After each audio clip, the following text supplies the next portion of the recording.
It's Friday, Feedback Friday, the feedbackiest day of the week. Ha! Okay, I'll have to hope that this time, this is my second attempt at recording it because the audio was totally trash the last time and I don't know why. But here we go. It's Feedback Friday. And I already did like a response to critics on Wednesday. So I'm not going to do that again. This is going to take a different take. Right? This is going to be my empathy exercise. Because I think that personally, it's the ultimate place of strength. If people can be pissed at you and criticizing you and, being unfairly nasty. And you have the strength and peace of mind to go, you know what? You're angry at me right now. Instead of responding to your anger with anger, I am going to respond to anger with kindness. And that's what I'm going to do today. If you like this kind of stuff, there's no direct money in this kind of stuff on YouTube. So help support this channel. Become a monthly patron, patreon.com/LeannaK. All right. So, first of all, I want to say thank you to the people who are grounded enough to say, and there are plenty of you. I mean, even with the review bombing, the video is still in positive dislike territory, not by much, but it is still positive. That's not true if you piss off Marvel movie fans. They review bomb you into oblivion if they don't like what you say. So I don't know, relative internet power, whatever that means.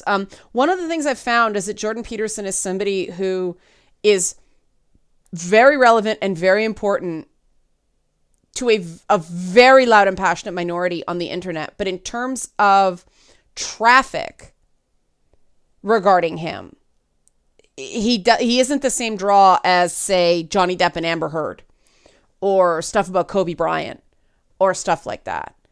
What that creates is an environment, especially with the demonetization on top of it, is that people are disincentivized to engage regarding him and his ideas no matter what. And if I were to guess, yes, this is conjecture again, but this is an educated guess.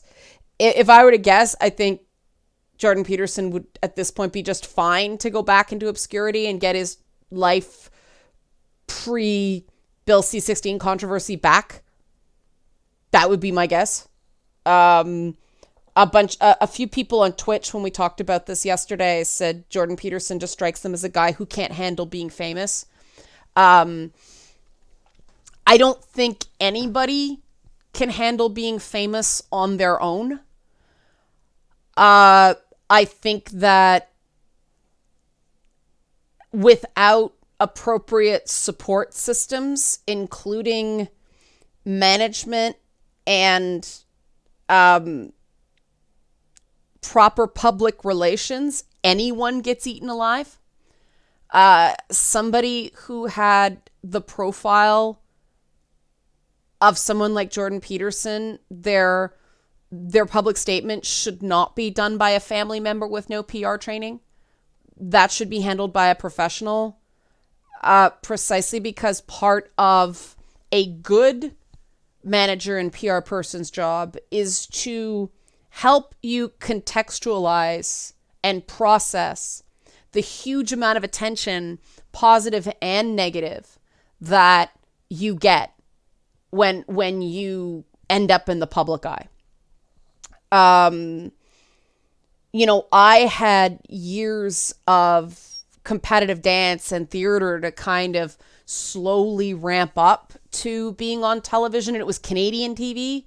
And then like on-demand streaming in the US, and then G4, but G4 was a small specialty channel at the time. It's not the same as the huge amount of attention that Jordan Peterson got all at once.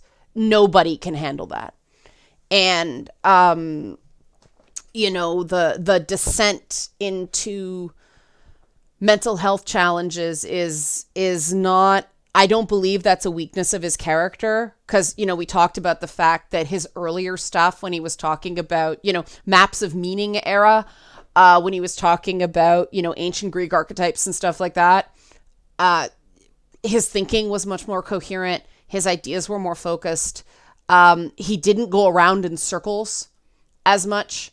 And he still had a bad habit of picking an endpoint he wanted to get to and then cherry picking, but it wasn't nearly all. I shouldn't say all. A lot of academics do that. I shouldn't say all, because there are academics I know don't do that. And, shout out to Chris Ferguson at Stetson. He doesn't do that. He goes in with a hypothesis, and if the data doesn't fit the hypothesis, he writes a paper and says, the data did not fit the hypothesis. There you go. He doesn't force the data to fit the hypothesis. That's what you're supposed to do.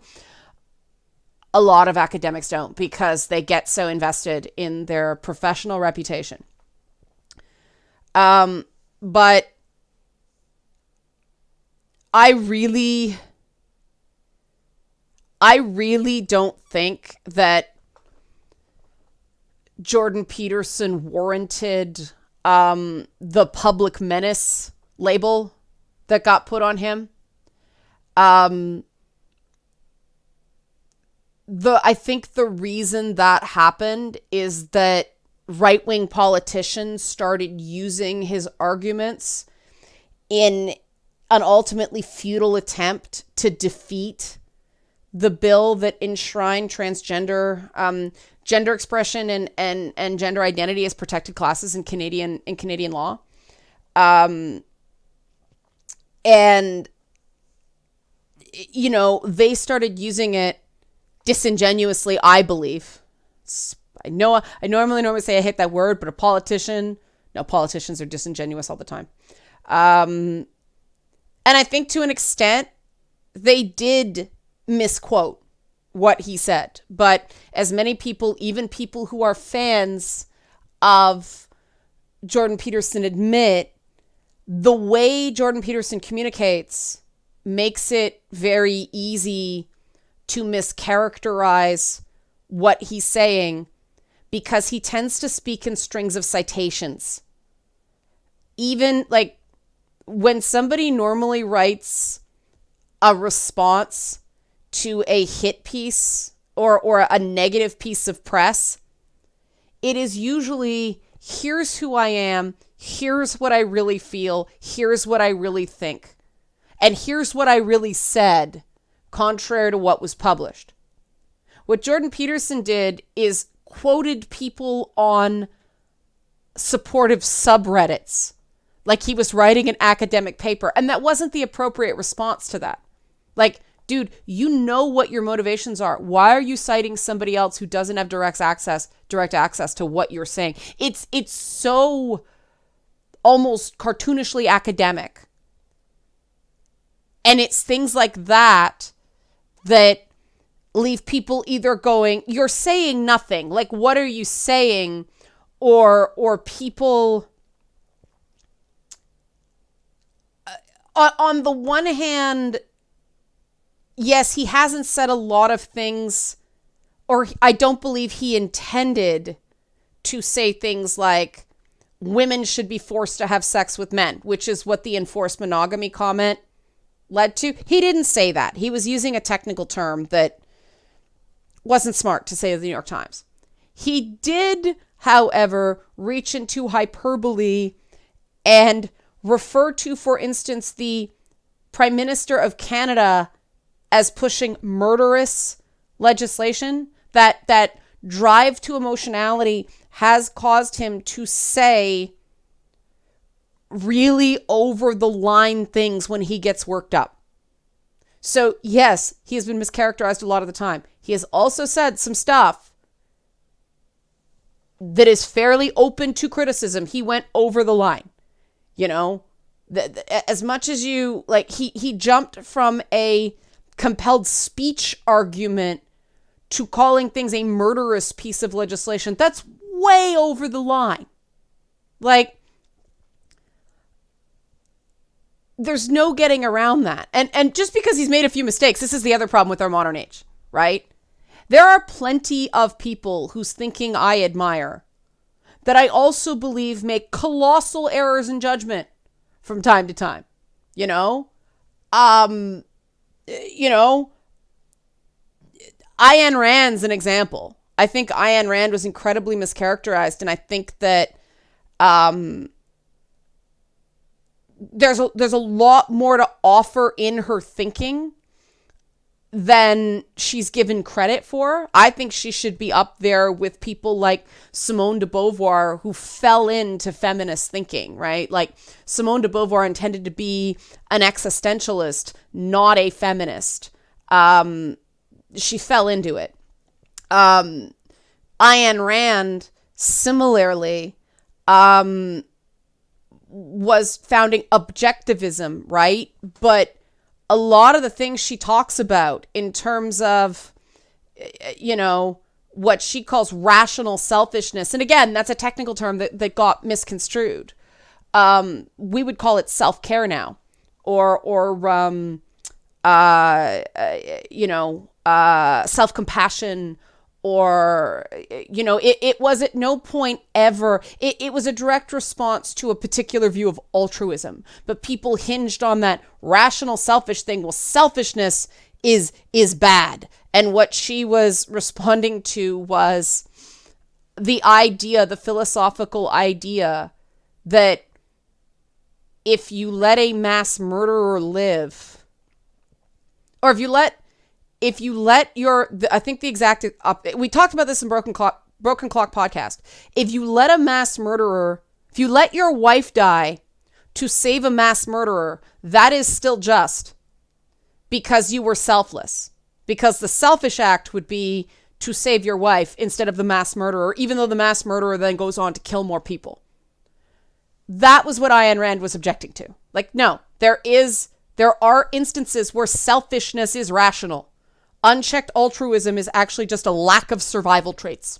Survival traits would probably be, but, you know, this is so central to a lot of the stuff that gets promoted very badly in you know, women's groups and feminist groups and all that stuff. And I think there's a lot to learn from Rand. Now, she was colossally wrong about some things as well. Not the time to get into it. That's just an example of mine where I happen to very much enjoy wrestling with her thinking. You know, I consider myself a religious person. I connect very strongly to Toradic ethics. I still think there's certain things that are just wrong, but the nice thing about it is I'm allowed to think that. You should not uncritically follow anybody. It's not good for you. That's not self-help.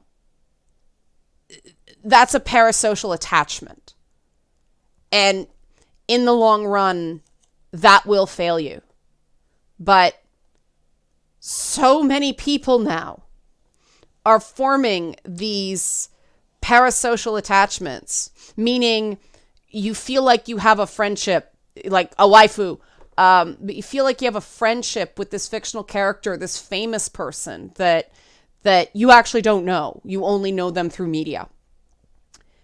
And, you know, something like even with video games, even with fictional characters, right? That's what happened with Star Wars. Like, people's parasocial relationships with the pre-existing characters, especially Luke Skywalker, were violated by creative choices, and people just lost it.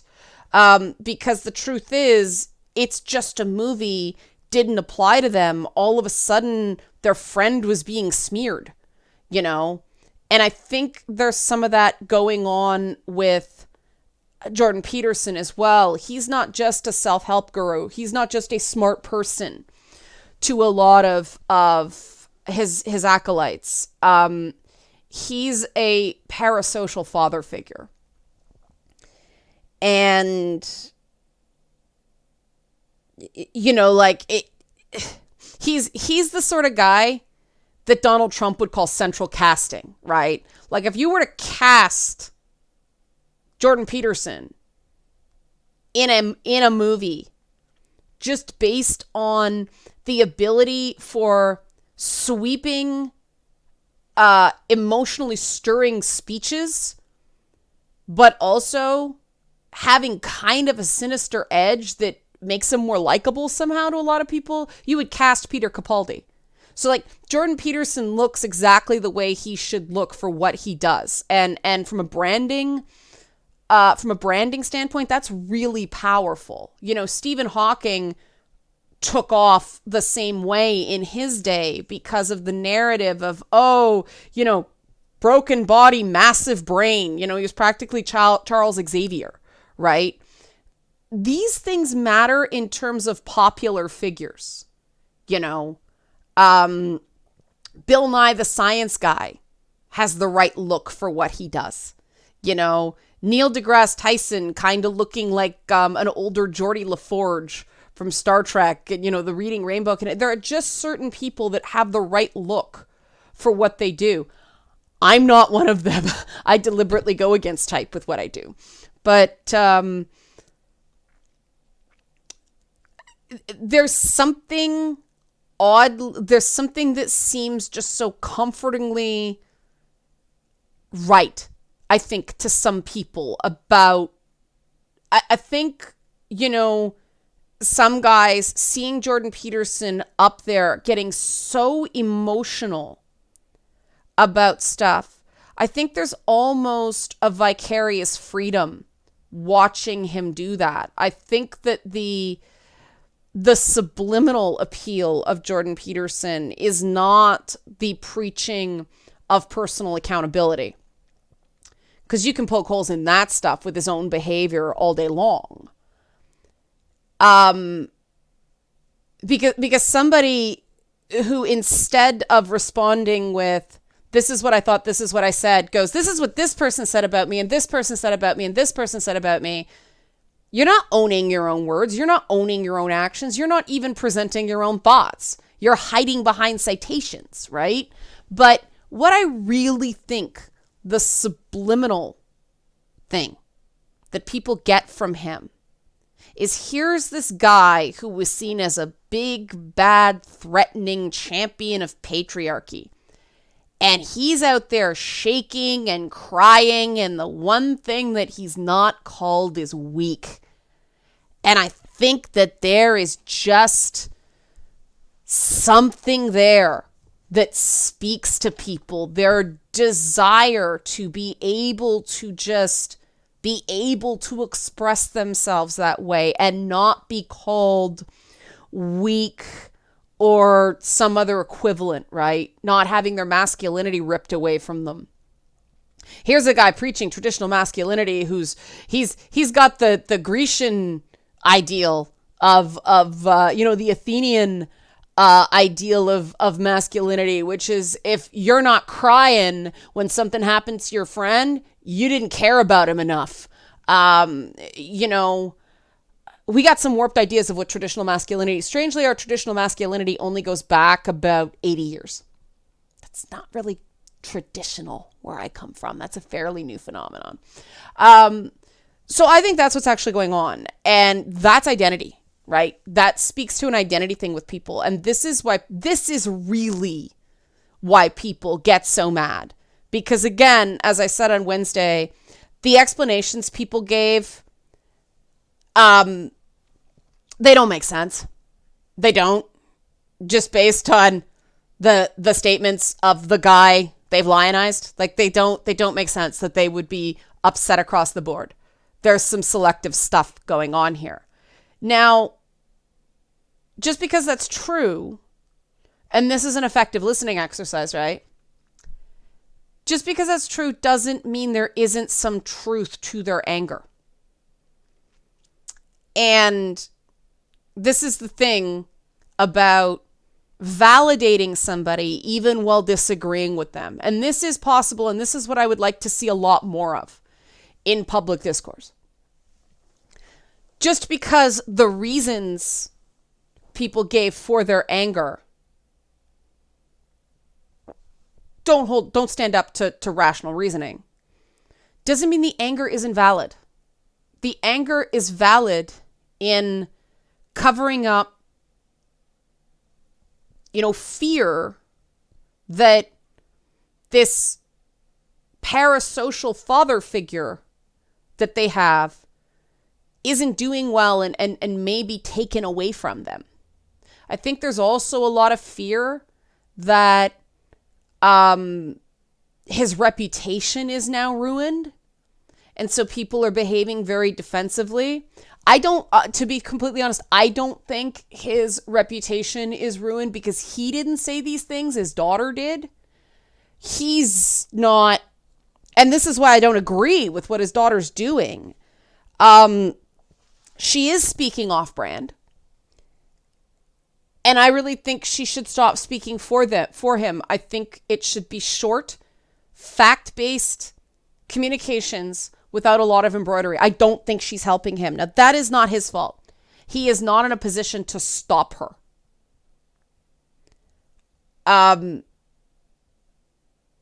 Again, that's not his fault. And again, because he didn't say these things, somebody else did.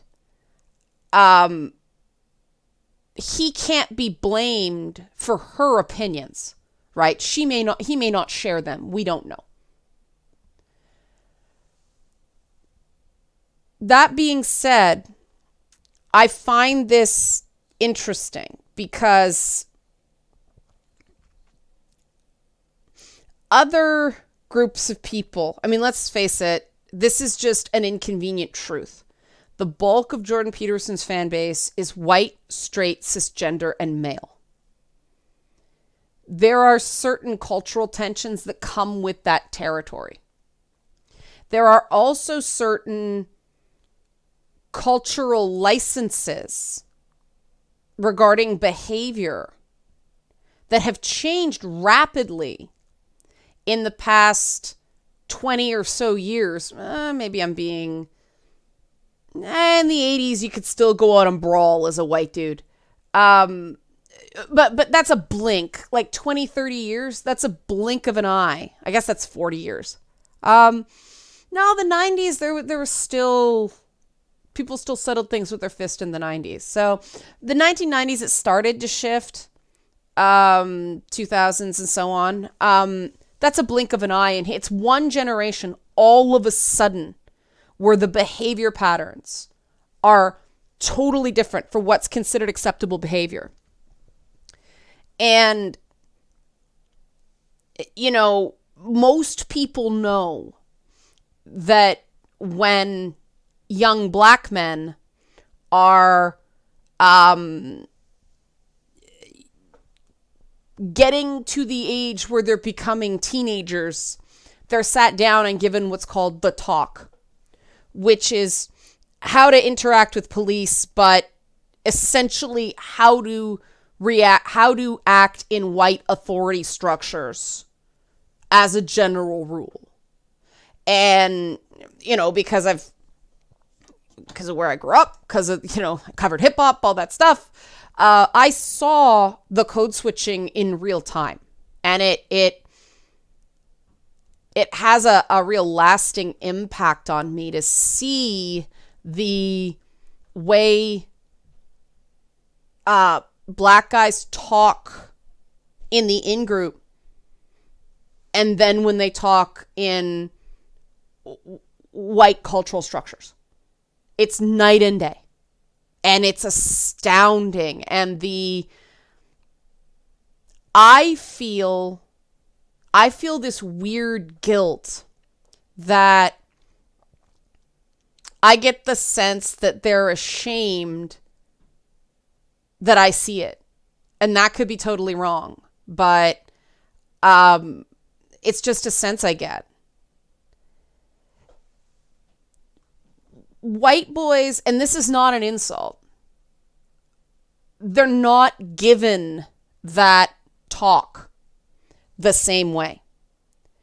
And because of the sudden change in acceptable social norms, it's biting them. And it's making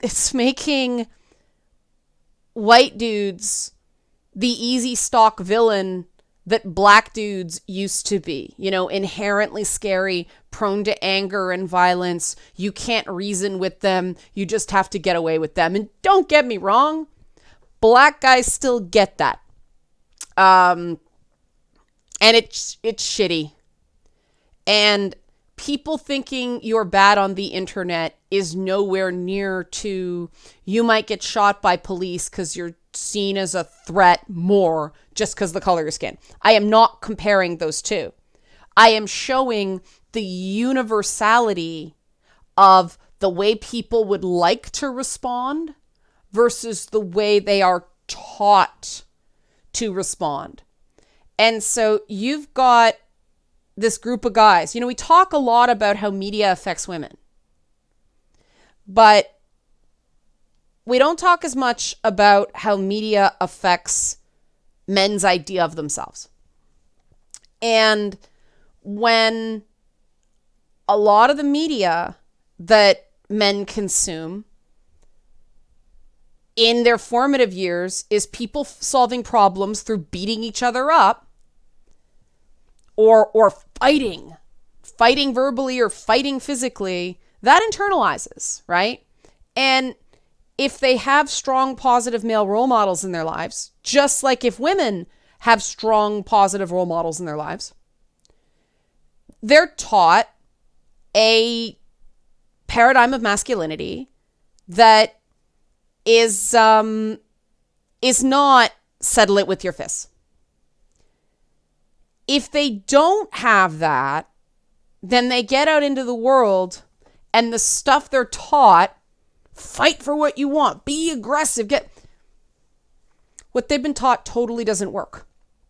And this is more true of people lower down the socioeconomic rungs, the socioeconomic ladder, just because through school systems and other benefits of wealth, wealthy kids are more likely to have positive male role models that are not daddy, even if daddy's not around much. And hey, the very rich, daddy's not around much. Not across the board, but it's common. You think Trump sees his kid much?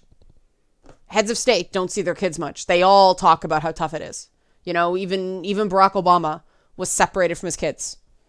He has girls,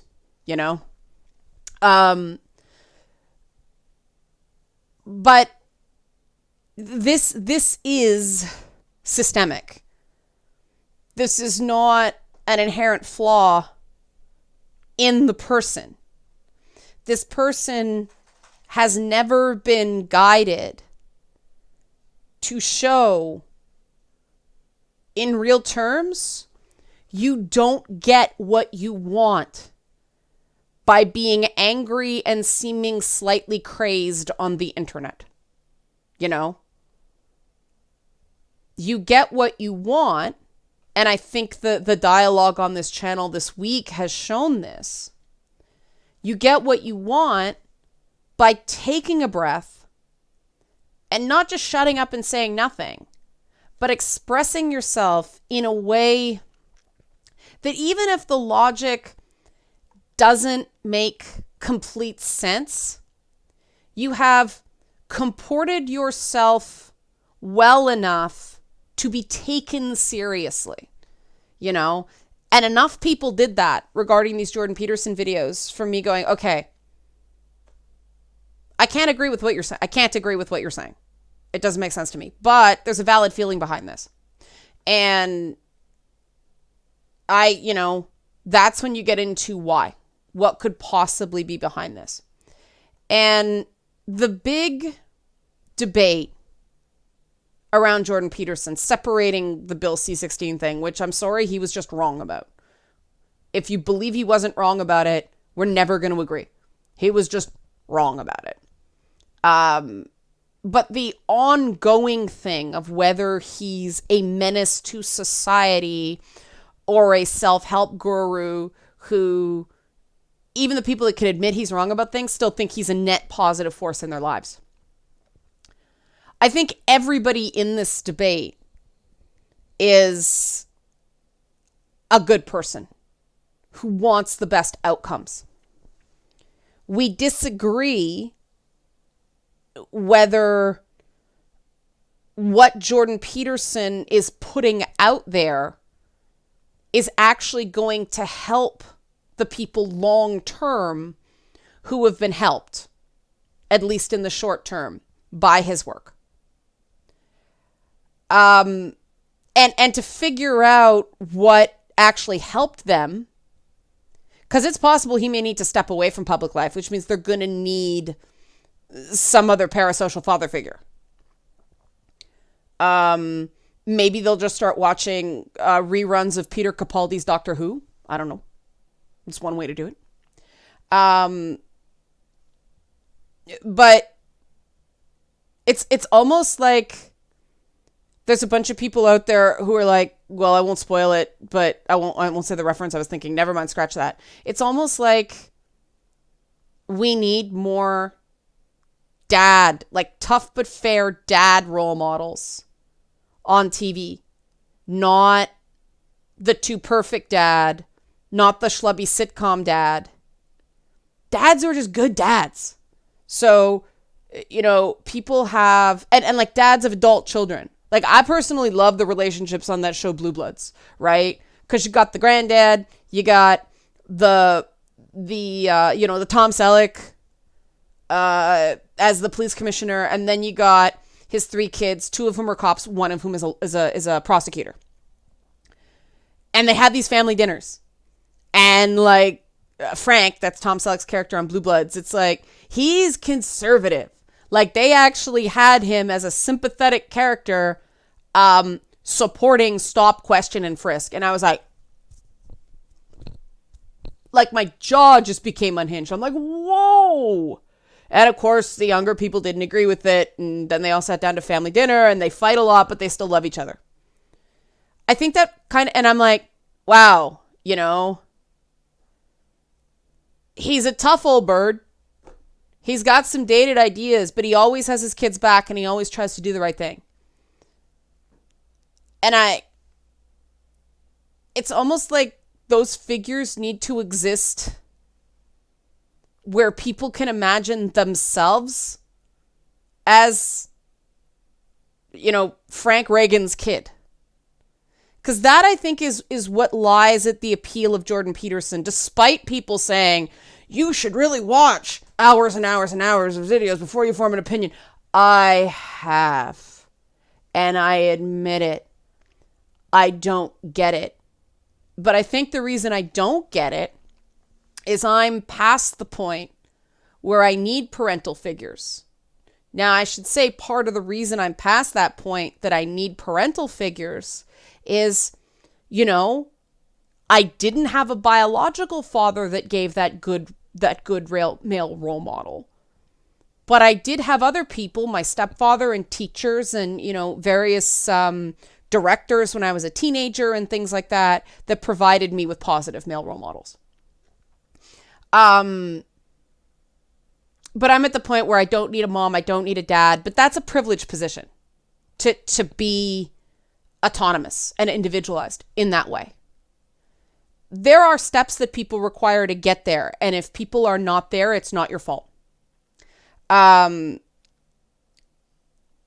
I wonder, what do you think about this? Is just that tough but fair dad that can give parasocial fatherly guidance the thing that is lacking? Like, people don't want to be coddled, which is why the personal responsibility and personal accountability message landed.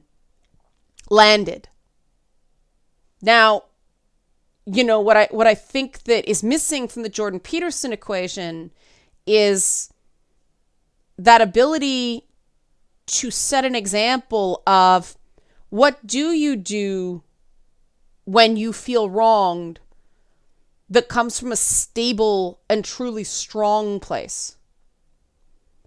And I talk some about how, my own stepfather who passed away in the fall, and I talked about this with the patrons, how he set that example, how he could sit there and not agree with someone, and his silence spoke volumes. You don't have to fight every slight. You don't have to lash out against everyone who says something you don't agree with. Trust me, it actually benefits you when they're entitled to their opinion. They can say what they want.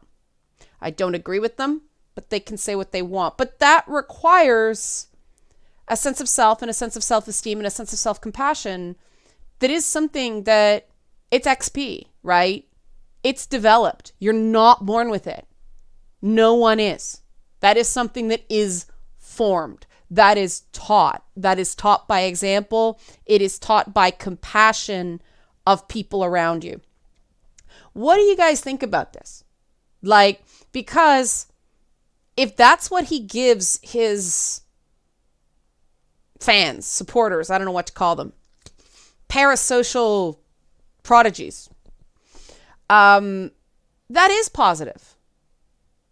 I just want to make sure that there's an easing out if he does decide to hang it up, or, if things end tragically, unfortunately. And I think what some of the pushback is as well is people concerned about the not quite authentic feeling going on right now.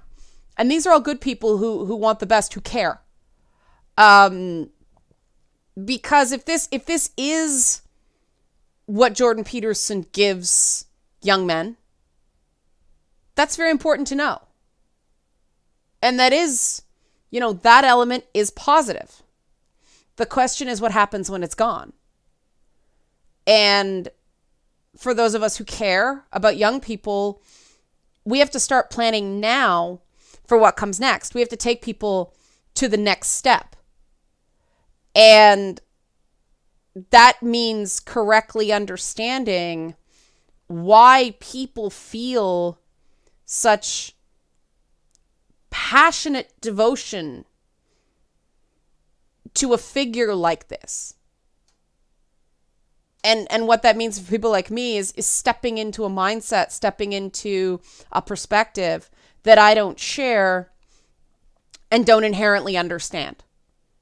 And that's what listening is. That's what effective listening is. It's being able to see another perspective without necessarily changing yours. So let me know what you think. If there is something else, let me know. I'm very curious, because if we figure out what this guy gives people, we can build on it in a way that's certainly less controversial and certainly less combative. Okay? So if you like this stuff, if you're interested in my more personal stuff, help support this channel, become a monthly patron, patreon.com/organic. I'm choking on it because I'm not totally comfortable with the capitalist aspects of these things, but it's a living. Thanks for watching.